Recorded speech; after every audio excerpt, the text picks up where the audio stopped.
Vamos convidar novamente Valquíria Santos, coordenadora geral de formação continuada para relações étnico-raciais e educação quilombola da Secretaria de Educação Continuada, Alfabetização de Jovens e Adultos, Diversidade e Inclusão do Ministério da Educação. Convidamos também Beatriz Soares Benedito, analista de políticas públicas do Instituto Alana. Convidamos também Eloia Rocha, coordenadora da Frente de Equidade Racial da Fundação Limen. E a mediação deste tema, que é como implementar as leis 10.639 e 11.645 e promover o ensino da história e cultura afro-brasileira e indígena. A mediação será realizada por Anderson Passos dos Santos, dirigente municipal de educação de Aratuípe, na Bahia, e presidente da Undime Bahia.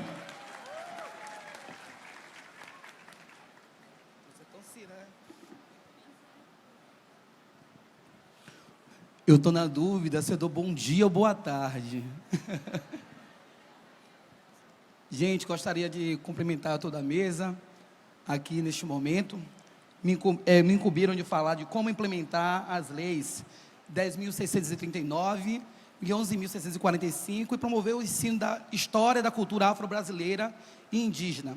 Bem, primeiramente eu gostaria de me apresentar. Para além de dirigente municipal de educação, eu sou um babalorixá na Bahia. Babalorixá, para quem não sabe, é um líder de um terreiro, de uma comunidade, de um terreiro de candomblé.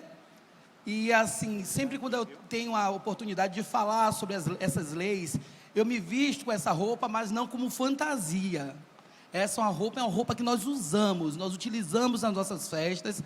E aí já é um primeiro momento que a gente tem que falar sobre as leis para não folclorizarmos as religiões. Religião afro-brasileira não é folclore, e a gente tem que tomar muito cuidado com isso, não é? E não é só 20 de novembro, não é só 19 de abril para falar do índio. A gente precisa ter todo esse cuidado, e essa mesa, tenho certeza que vai dar conta de pelo menos fustigar, incitar vocês, incomodar, entender o que é que eu faço na minha rede municipal de educação, em que eu estou contribuindo para diminuir todas essas divergências, principalmente no sentido de uma reparação histórica, no sentido de aumentar a autoestima dos nossos alunos, que estão acostumados com história, estão acostumados com um ensino com heróis que são brancos, um ensino com heróis que não são índios, com heróis que não são negros, sem essa história toda, acabando trazendo abaixo a autoestima dos nossos alunos. E se ele não se reconhece na história, com certeza ele não vai se reconhecer em sala de aula. Vamos lá? Então, neste momento, para dialogarmos, eu vou convidar a Valquíria Santos, que é coordenadora geral de formação continuada para as relações étnico-raciais e educação quilombola da Secadino MEC. Minha colega também, né, que a gente está lá no CONEC, na comissão lá do MEC. Então, minha querida Valquíria, a bola é sua. Boa tarde para todas as pessoas presentes. Primeiro, eu quero, de forma muito respeitosa, agradecer a permanência de todas e todos aqui. A gente sabe que o horário do almoço é um horário um tanto desafiador para nós, mas é muito bom ver o auditório ainda cheio, com a presença de muitas dirigentes e muitos dirigentes, para a gente falar sobre essa pauta que é tão cara e, ao mesmo tempo, muito valiosa no âmbito da educação nacional. A gente estava ali conversando que a gente não iria se alongar, fizemos essa promessa, então eu vou buscar cumprir. E o mote dessa nossa conversa, já tive uma introdução brilhante aqui, anterior à passagem para a minha fala. E antes de começar, eu queria me apresentar como quem eu sou, para além do cargo público que ocupamos, né? Eu não sei se todas as pessoas aqui podem me ver, mas para quem não pode, eu sou uma mulher preta. Eu uso um cabelo de dreads, tá, de cor castanha.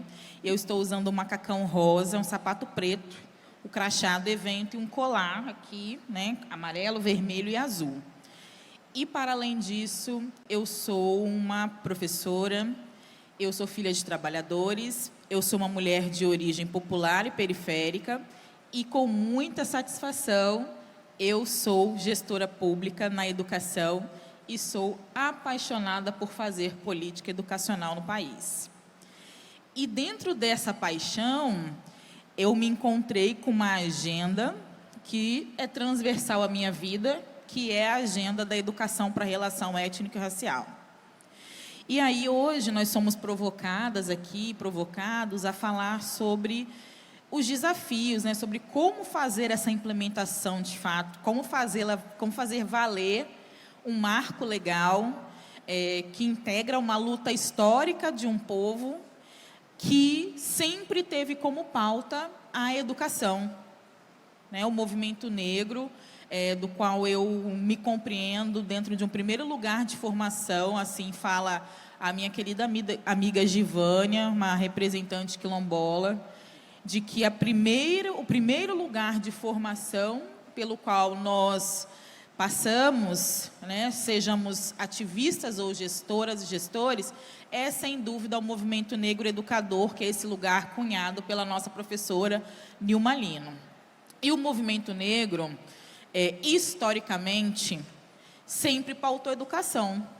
Então, para que a gente possa estar aqui hoje discutindo isso, a gente tem uma trajetória histórica no país, no Brasil, onde o racismo foi um impedidor do acesso à educação para a população preta, sobretudo a população majoritariamente periférica e marginalizada.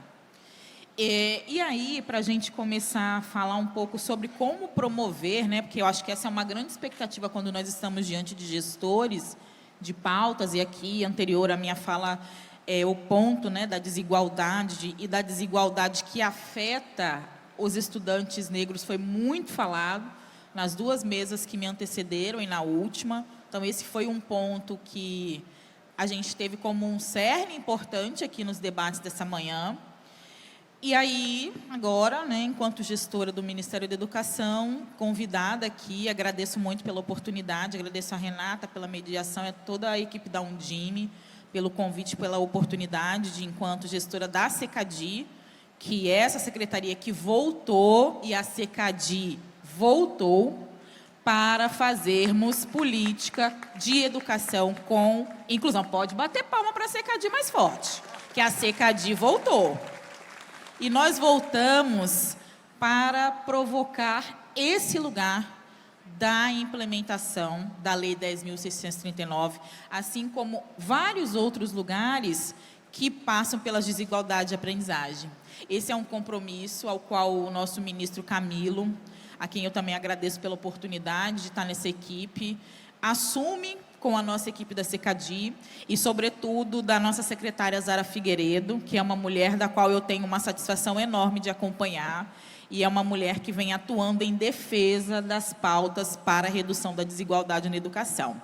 Então, a SECADI volta, e dentro da minha lógica de trabalho, compondo essa equipe, eu tenho aí uma tarefa junto com o nosso ministro, com o nosso presidente, com a nossa secretária e toda a equipe da SECADI, de buscarmos promover esse ensino, né, de cultura afro-brasileira e indígena no país, que a gente tem aí 2 marcos legais, né, um que altera o outro, que inclui a população indígena e, sobretudo, a dívida histórica que o Brasil ainda tem com a população indígena e, sobretudo, dentro da agenda educacional.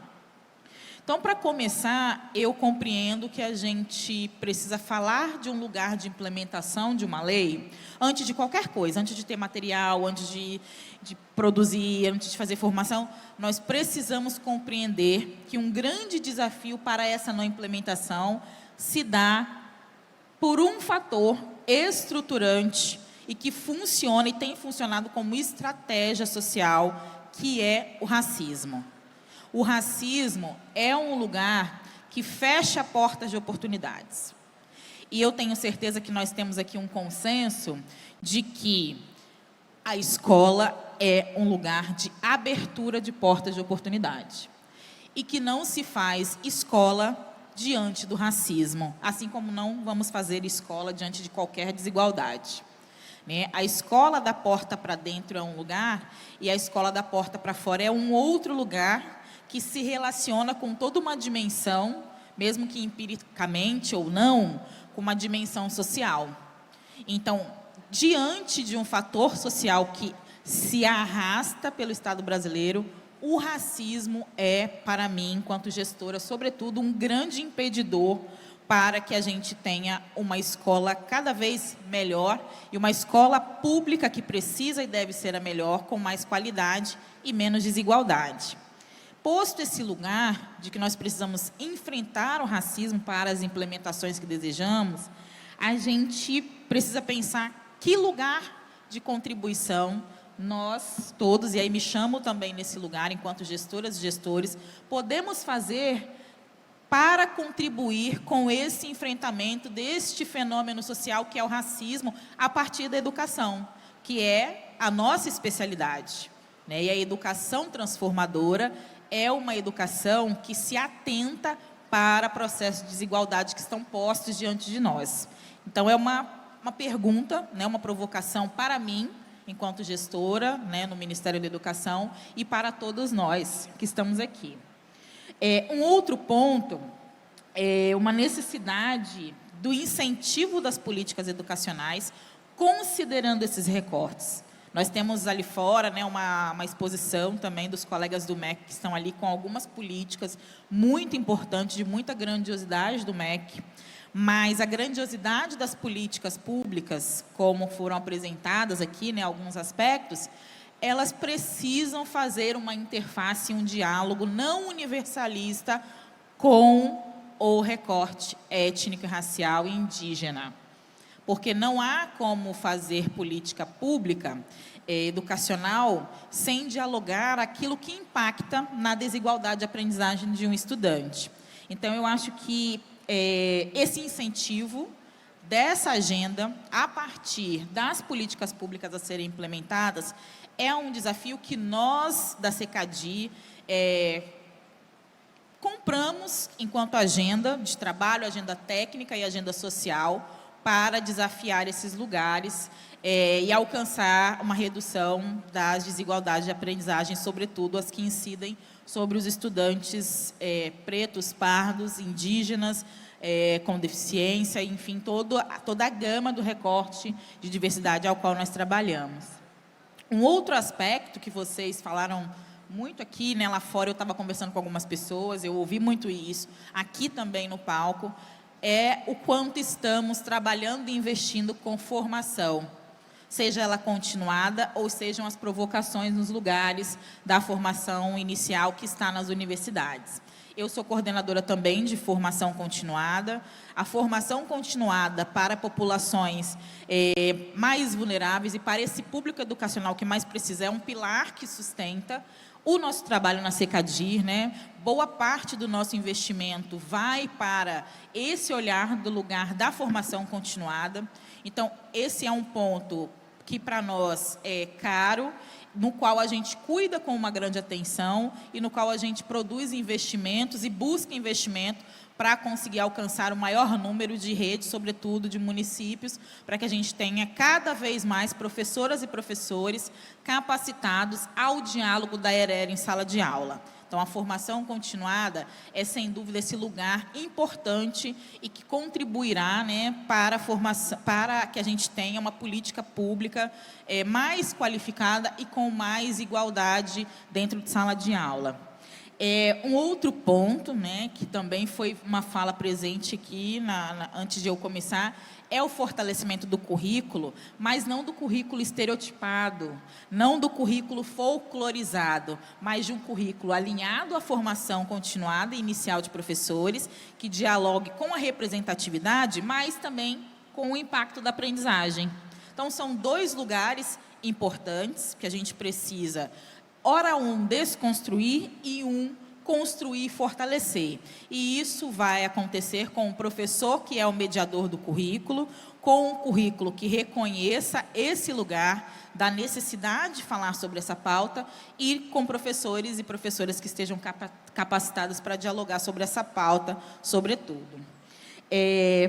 Por fim, antes de eu falar de um último ponto, o apoio ao material didático. Nós, no MEC, estamos já em diálogo, né? A Undime iniciou a participação conosco há umas 2 semanas, e onde a gente teve a oportunidade, por meio da nossa secretária Zara Figueiredo, de apresentar a PENERC, que é uma política nacional de equidade racial e para a educação escolar quilombola. Apresentamos também para as comissões, tanto CONEC como CADARA, que são as comissões que estão dentro dessa gama na CICADI, para a gente começar a falar sobre essa implementação devida, mas a partir dos lugares que provocam aprendizagem e o financiamento público para a implementação dos marcos legais, tanto da 10.639 quanto 11.645, e também os desdobramentos que a gente precisa sobre o financiamento público que alcance essa agenda, essa pauta. Eu queria só reafirmar aqui que muito do que nós ainda não avançamos num sentido de implementação da 10.639 e de suas diretrizes e dos outros marcos legais que integram essa gama de marcos legais em defesa de uma escola antirracista, ocorre também pela falta de financiamento público específico para trabalhar essa pauta. Então, nós da CECADI defendemos e visamos assegurar esse lugar, o financiamento público, os lugares da aprendizagem que falem sobre o recorte financeiro para que as redes tenham suporte para avançar na implementação. A gente precisa sair de um lugar confortável, onde só o currículo é o nosso olhar de mobilização e, por muitas vezes, como a gente vê em reportagens, entrevistas e denúncias, acontece de forma inadequada. Então, a aposta da formação é para que a gente possa sanar essa lacuna, mas o financiamento público é também um lugar, pois política pública educacional se faz também com investimento. E a educação para a relação étnico-racial é um lugar na política pública educacional, defendido por nós da CECADI, por nós do MEC, e que a gente vem aí com uma política nacional bem perto de municípios. A ideia é estar bem próximo de municípios para dialogar sobre essa política, com o apoio que estamos contando da Undime, do Concede e de vocês, dirigentes municipais e também dos estaduais, para que a gente tenha uma escola transformadora e para que uma escola transformadora seja uma escola antirracista. Então, essas são as minhas contribuições aqui, para que a gente possa refletir a partir desse painel, desse diálogo, e me coloco à disposição, assim como toda a nossa equipe do MEC, da CECADI, para falarmos mais sobre essa agenda, para contribuirmos com as ações que vocês, por hora, estejam desenvolvendo ou queiram desenvolver, mas, mais uma vez, reafirmar que a CECADI voltou, o MEC voltou, e a educação para relações étnico-raciais é uma prioridade deste governo, qual eu tenho uma grande satisfação em compor e integrar. Obrigada pela escuta e fico à disposição de todos vocês. Muito obrigado, Valquíria. A gente entende essa grandiosidade que é o retorno da CECADI, não só para esta pauta, mas para como outras pautas sobre a diversidade, não é? Valorizando a diversidade nesse combate à desigualdade dentro da educação e, consequentemente, da sociedade brasileira. Acho muito interessante quando você fala da importância desse currículo, e eu falei anteriormente sobre não folclorizar essas temáticas, porque, às vezes, nas nossas secretarias, as pessoas pensam que colocar no currículo a disciplina, estudos afro-brasileiro, afro-indígenas, garante esse trabalho. É muito além disso. Disciplinarizar todo esse processo acaba reservando um tempo específico para um determinado professor. Nós precisamos transversalizar em todas as áreas do conhecimento essa temática, justamente por ser uma responsabilidade de todos, para não, dessa forma, a gente não cultivar também o racismo na própria escola. Porque essa temática é do professor X, porque a disciplina é dele. A responsabilidade é de todos nós. E a gente tem que tomar cuidado com isso. E também esse movimento todo de desigualdade, por conta do... A gente não tem que buscar, primeiramente, essa questão do VAR, que hoje está muito em evidência, o combate às desigualdades, por conta do retorno financeiro. A gente tem que ser por questão da responsabilidade com a educação integral, o indivíduo como inteiro. A questão da responsabilidade sobre a valoração de todos da mesma forma. Isso é muito importante. Vamos continuar, e aqui a gente vai trazer, convidar a Beatriz Soares Benedito, né, Bia, já posso falar, não sei quantas mesas a gente já ficou juntos, né, não é, Bia? Que é mestre e bacharela em Políticas Públicas e bacharela em Ciências e Humanidades pela Universidade Federal do ABC. Atualmente trabalha no Instituto Alana, onde contribui com a produção de pesquisas e ações de advocacy em defesa dos direitos das crianças e adolescentes. Possui experiência na administração pública, em organizações do terceiro setor e em pesquisas sobre a implementação de políticas públicas. Traz essa pesquisa para a gente, Bia. Bom, gente, obrigada, professor. Agradeço imensamente o convite para estar aqui, professor, Josevandra, Alessio. Acho que é sempre uma grande alegria conversar nos fóruns da Undime. A gente tem feito isso bastante desde o último ano. Eu agradeço também todo mundo que está aqui, né? No horário do almoço a gente sabe que é desafiador, então vou tentar ser breve na minha fala.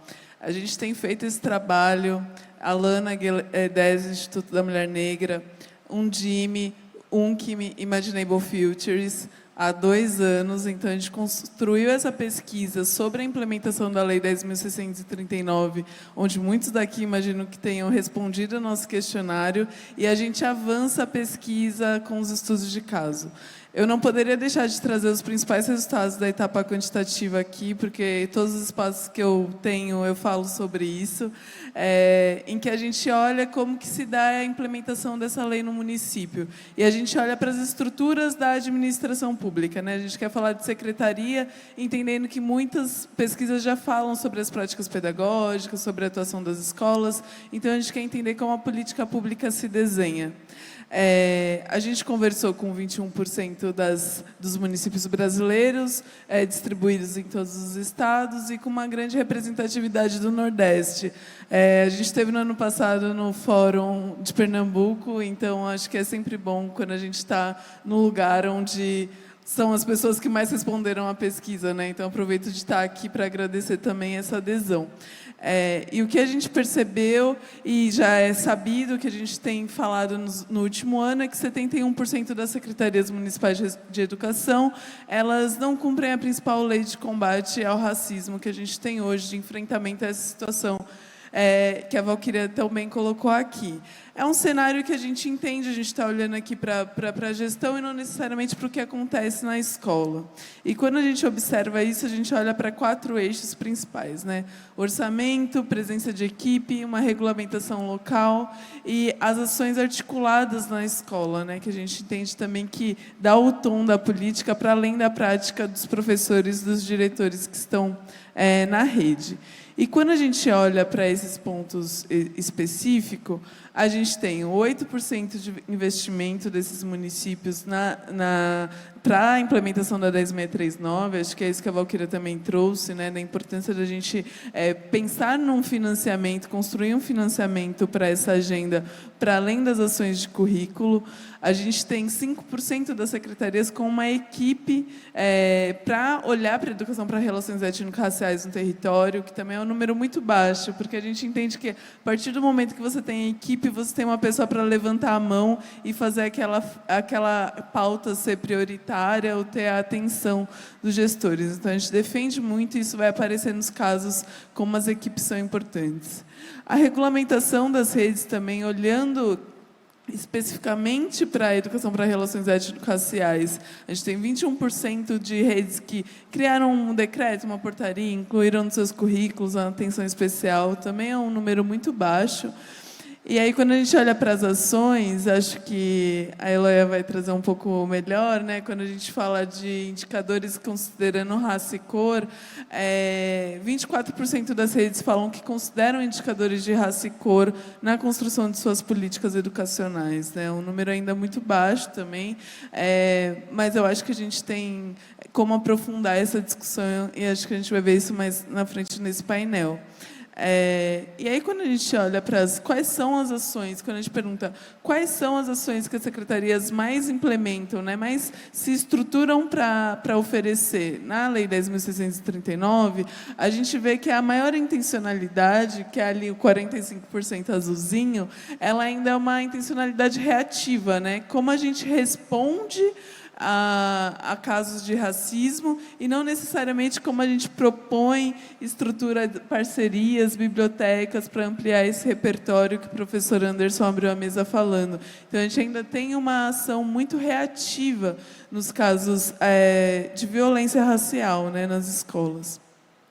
E aí a percepção, estou me avançando porque eu quero chegar na próxima etapa da pesquisa, a percepção de temas importantes que os gestores apontam como importante. A gente tem a diversidade cultural lá no top, gêneros e estilos de literatura, alimentação e cultura alimentar, que são temas super positivos de entrada, de ampliação de repertórios importantes para a construção da autoestima dos estudantes e também do reconhecimento, né, dessa história brasileira, mas a gente ainda tem embaixo temas mais tímidos, que são temas que tocam na estrutura da construção do racismo nas relações raciais, que é o legado da escravização, hierarquização de saberes. Então, a gente tem ainda muito para aprofundar nesse tema com os estudantes, para a gente conseguir promover as alterações na estrutura que a gente deseja.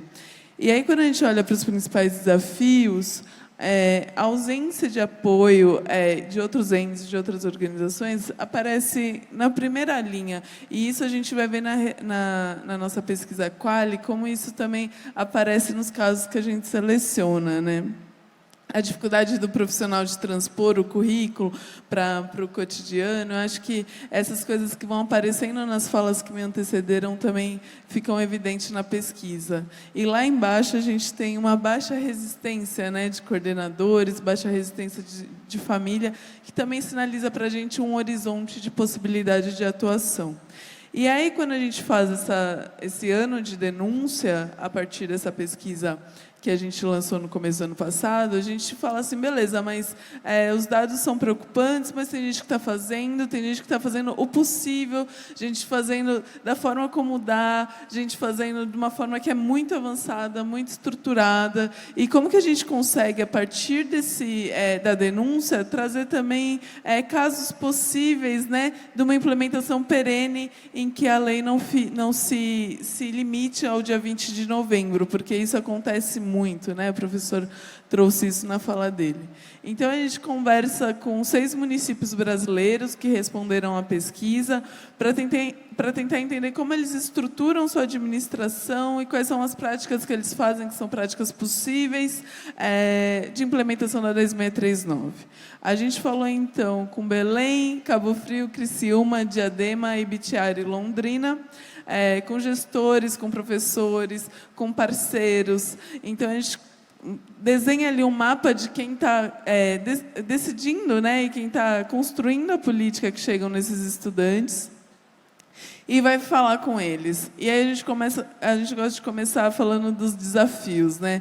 Quais são os desafios que esses professores, que esses diretores, fazedores de política, né, encontram? E aí a primeira, a Valquíria trouxe na fala dela, que é a formação dos profissionais. Então, eu fico feliz, né, de ouvir que Secadi já tem atuado nessa direção. A gente fala também da ausência de dados qualificados, né, para olhar para relações étnico-raciais de forma intencional na construção da política. A resistência da comunidade escolar apareceu nesses casos, né? Eu acho que o racismo religioso também aparece fortemente quando a gente vai falar de educação para relações étnico-raciais com essas escolas, com esses diretores principalmente, e um baixo engajamento de professores brancos que ainda acreditam que a relações para relações étnico-raciais é feita para uma raça só, né? Como se não fosse relações, são entre 2 grupos, né? Quando a gente olha para essa agenda, especialmente. Mas ainda há essa resistência e esse baixo engajamento. E aí a gente começa, então, a listar quais foram os aprendizados, os principais aprendizados que a gente observou nessas redes. A equipe é fundamental, a previsão orçamentária, a destinação do orçamento com essa lente para o combate ao racismo é fundamental. A presença de uma regulamentação aproximando a lei que é federal do município também torna mais possível para o contexto em que a lei está inserida, e a coordenação dessas iniciativas junto das escolas, né? Porque muitas vezes as coisas já estão acontecendo na escola, a gente precisa construir as redes para que para quem faz a política se apoiar, trocar experiência, contar o que fez, o que funcionou, o que deu errado. Então, a coordenação das iniciativas é super importante, feita por essa equipe principalmente, né? O uso dos materiais didáticos, acho que Valquíria tocou nesse assunto também, formação de professores, gestores e diferentes profissionais da educação. Então, tem rede que atua com merendeiras, por exemplo, né, olhando uma perspectiva da alimentação, da cultura alimentar. E eu acho que o que apareceu na maioria das redes é a realização de um diagnóstico próprio, para entender como os estudantes se observam, como os estudantes se enxergam, mas também quais são os professores que estão engajados, quais são os professores que precisam de apoio para defender essa agenda. Porque eu acho que é importante a gente dizer que, quando a gente está defendendo uma educação antirracista, quando a gente defende uma educação inclusiva, muitas vezes esses professores eles estão isolados, eles estão sozinhos e sofrendo as violências, né, que isso gera quando você é um defensor dos direitos humanos. E aí, acho que mais aprendizados que eu trago aqui dessa pesquisa são os indicadores por raça e cor, a importância de construir bons dados, né, e como a gente pode fazer para construir esses dados é fundamental, porque é uma discussão que ainda é um tanto incipiente, né? E a gente começa a qualificá-la quando isso se torna uma condicionalidade do VAR, por exemplo. Eu acho que a gente traz também uma importância de construir essa agenda da educação para relações étnico-raciais junto das famílias. Então, quando a gente enfrenta um contexto de racismo religioso muito forte em alguns territórios, é importante que as famílias estejam próximas da escola para fazer essa discussão. As escolas de pais aparecem como espaços importantes de diálogo e construção dessa agenda. E as parcerias, né? Acho que na etapa Quant a parceria é a principal falta que os municípios sentem para a implementação dessa agenda. A gente não defende que precisa ter uma parceria, mas os casos em que nós vimos, as parcerias são fundamentais para essa construção. Então, organizações da sociedade civil, movimentos sociais, universidades têm um papel primordial na construção dessa agenda. Os papéis dos NEABs, acho que os NEABs eles também se destacam muito como parceiros de governos para apoio e construção da política educacional. E aí a gente olha para as ações realizadas, né? E já me encaminhando para o fim, que o meu tempo está acabando. A gente olhou na gestão, quando a gente olha para a gestão de forma geral, a formação continuada de gestores, professores, em grupos, né, entre pares, é fundamental para que eles consigam construir e observar no dia a dia como eles podem contribuir com a implementação da 10.639 e da 11.645. A gente tem também momentos mais lúdicos entre professores para a construção de grupos de pesquisa, a partir de assistirem filmes juntos, lerem textos e discutirem entre si, para, enfim, levar para os estudantes na sala de aula. A gente tem essas equipes responsáveis que estão em contato direto com as escolas, cotidianamente, construindo juntos, viabilizando essas ações e dialogando com as famílias também, em momentos mais difíceis, né, do fazer a política educacional acontecer. E a articulação com os diferentes órgãos. Acho que isso aparece de forma muito interessante, acho que o professor Alessio trouxe na fala dele também, sobre quando a gente fala de política educacional, a gente não está falando apenas da escola, né? A gente fala muito da biblioteca do bairro, da turma do CRAS que está por perto, do pessoal da praça. Então, essa agenda, da forma como a gente viu nos nossos casos, daí eu convido vocês para conhecerem nossos materiais, ela acontece no município, né? Ela acontece sempre em diálogo com outros órgãos. Eu acho que isso é importante a gente entender que essa lei é uma lei que também é uma lei intersetorial, né? Apesar de alterar a lei máxima da educação, ela conta com esses parceiros externos à escola. E aí, quando a gente fala de orçamento dedicado para a implementação da 10639, a gente está falando também do quê? A gente está falando de priorizar no orçamento. Se você vai comprar 100 caixas de giz, você pode comprar 50 caixas de giz de diferentes tons de pele, 50 caixas de giz colorido, e você consegue promover uma discussão que vá nessa direção e que contribua, né, de forma perene para acontecer a educação para relações étnico-raciais na escola, como o professor disse, não limitando a uma disciplina só.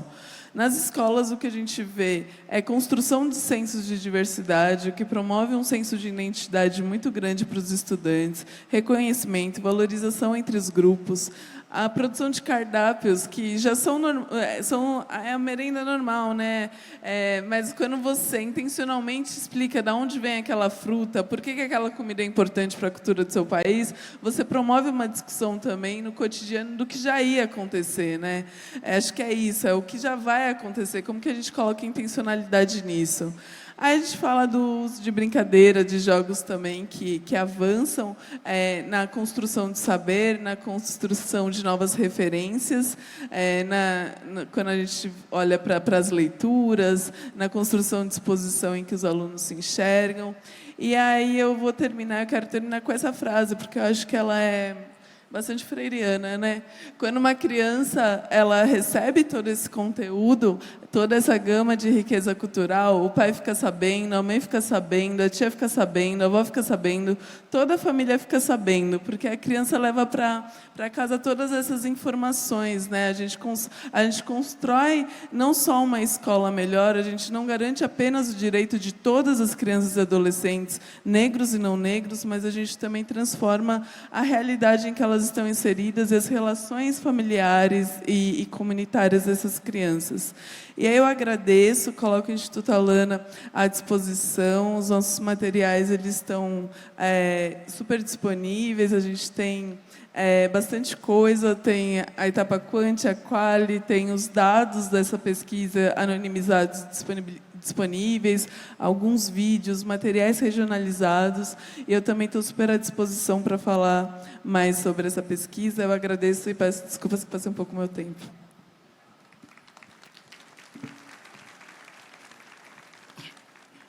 Muito obrigado, Bia.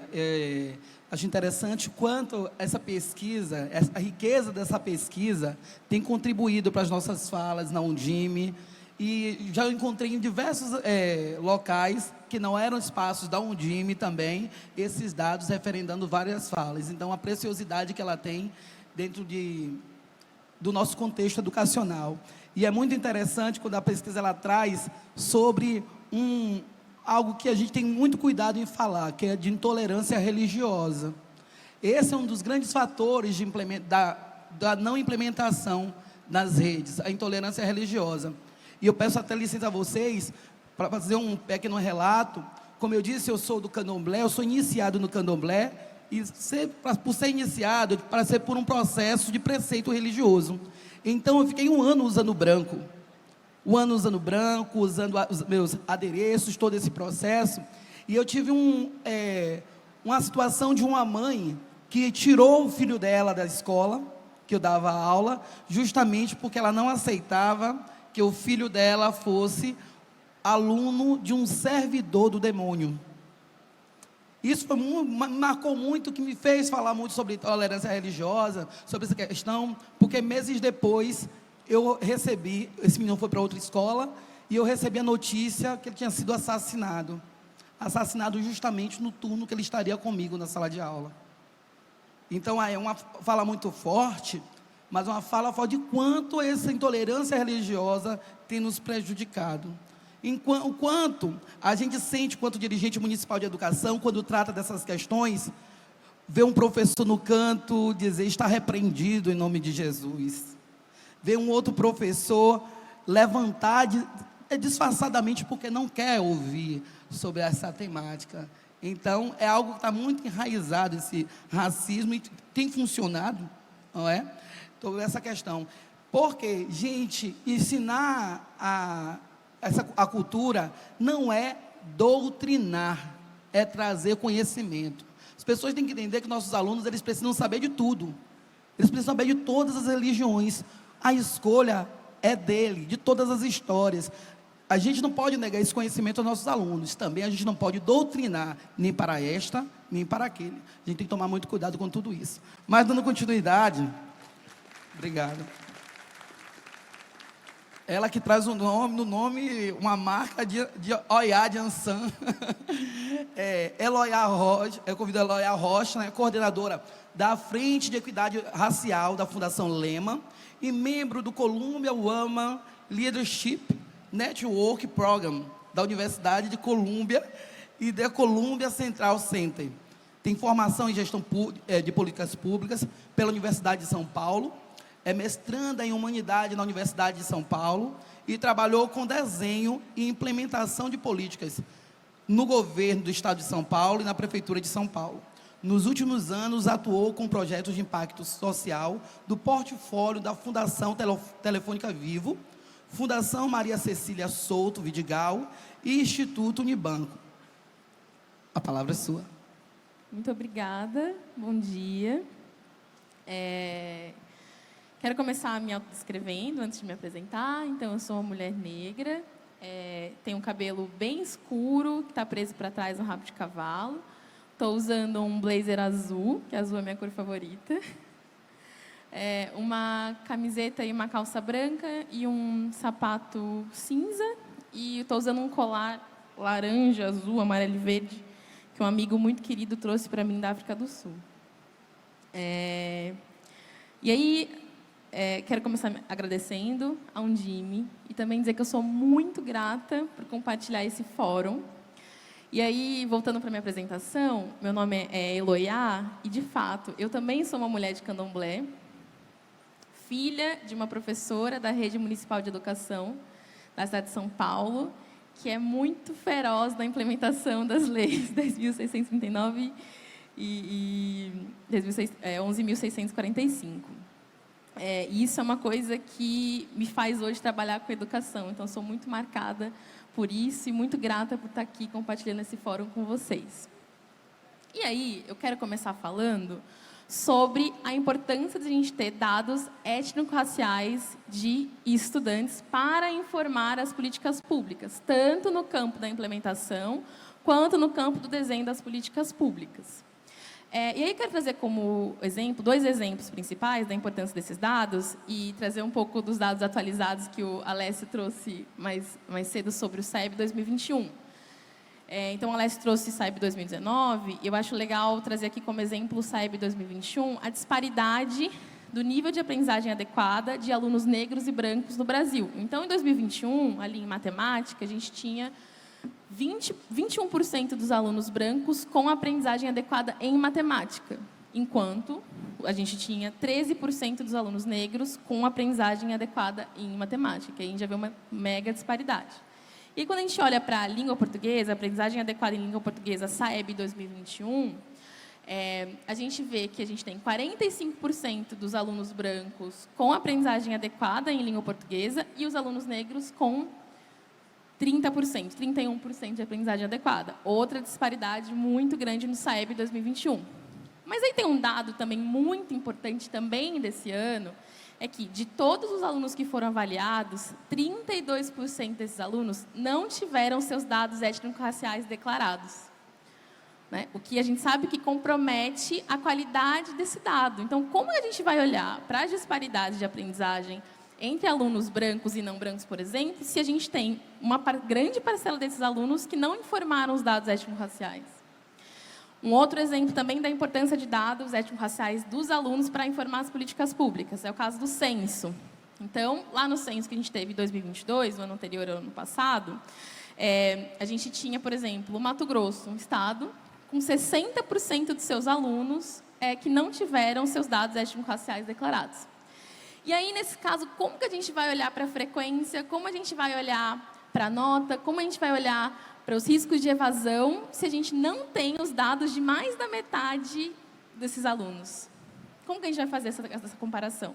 Eu acho que também está muito na linha do VAR, também, de ter dados desses alunos informados. Então, a gente precisa ter dados étnico-raciais de alunos com qualidade, senão a gente não consegue fazer o diagnóstico e olhar para onde a gente precisa agir e atingir. Essa é uma primeira coisa. E aí, olhando já, acho que vou ser super breve. E aí, olhando já para a implementação, acho que a Bia trouxe uma coisa muito interessante nessa segunda etapa da pesquisa, que foi o apoio à implementação.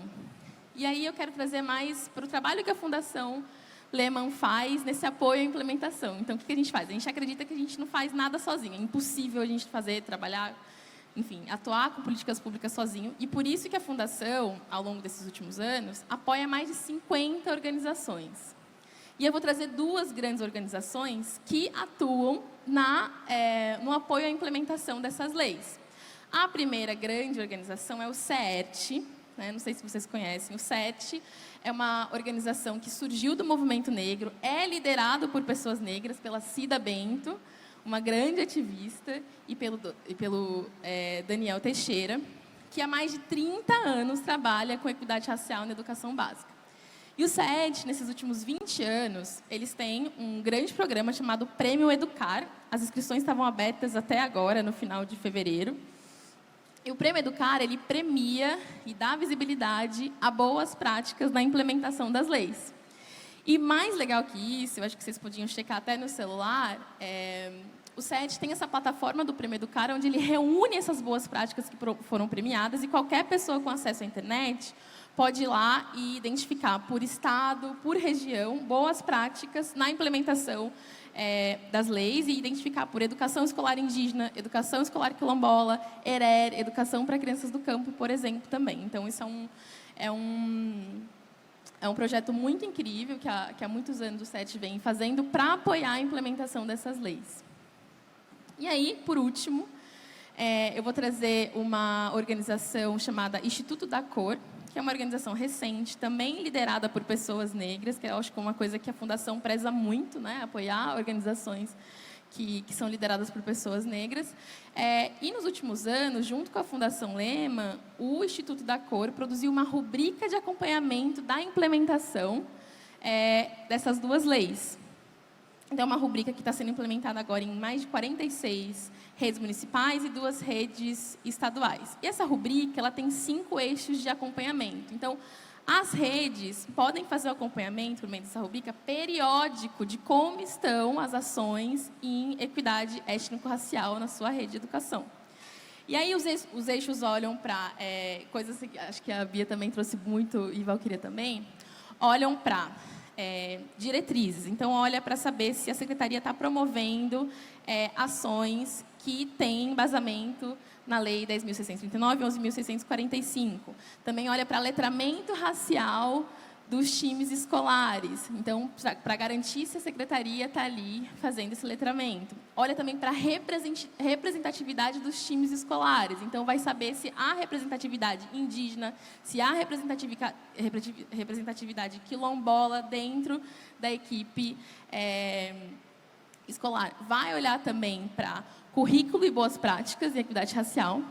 E olha também para fazer o acompanhamento de dados e evidências, muito nesse sentido da coleta de dados com qualidade de alunos da rede. Eu acho que eu ia me alongar mais, mas eu sou muito pouco prolixa. Sobrou uns minutinhos aí. Bom, e aí, para finalizar, eu acredito que tão importante quanto a gente ter dados étnico-raciais com qualidade, tão importante que a gente ter esse olhar para o acompanhamento da lei, é importante o compromisso que a gente assume com equidade racial. É o compromisso, quando a gente tem esse compromisso, a gente tem tudo. O compromisso que os dirigentes municipais assumem com equidade racial. O compromisso que as organizações do terceiro setor assumem. Né? Acho que tão importante quanto é esse compromisso. E uma vez que a gente assume o compromisso, uma vez que a gente para um dia e fala, estou assumindo esse compromisso com a equidade racial na educação, a gente vai muito, muito longe juntos. Muito obrigada.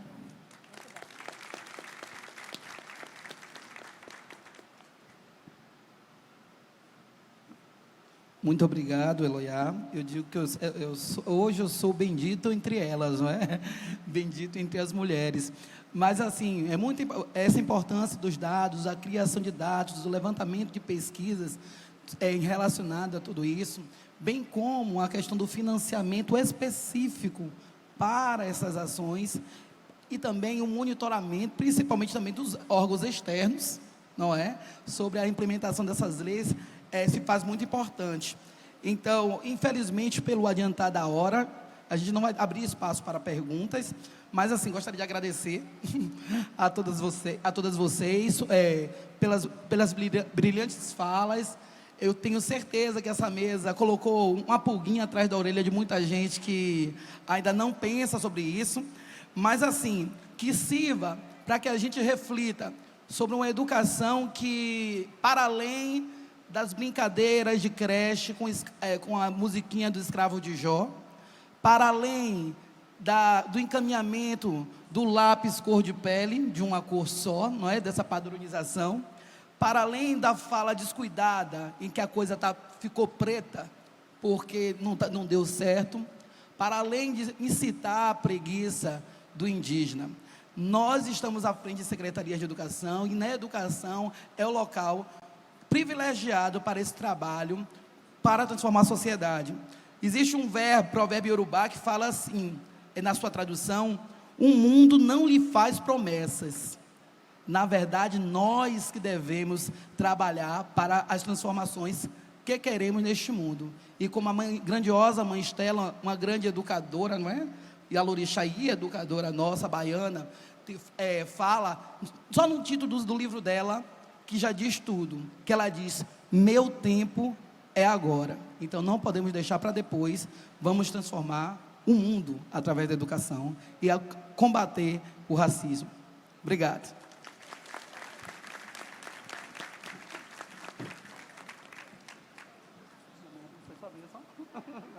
Já te abençoe.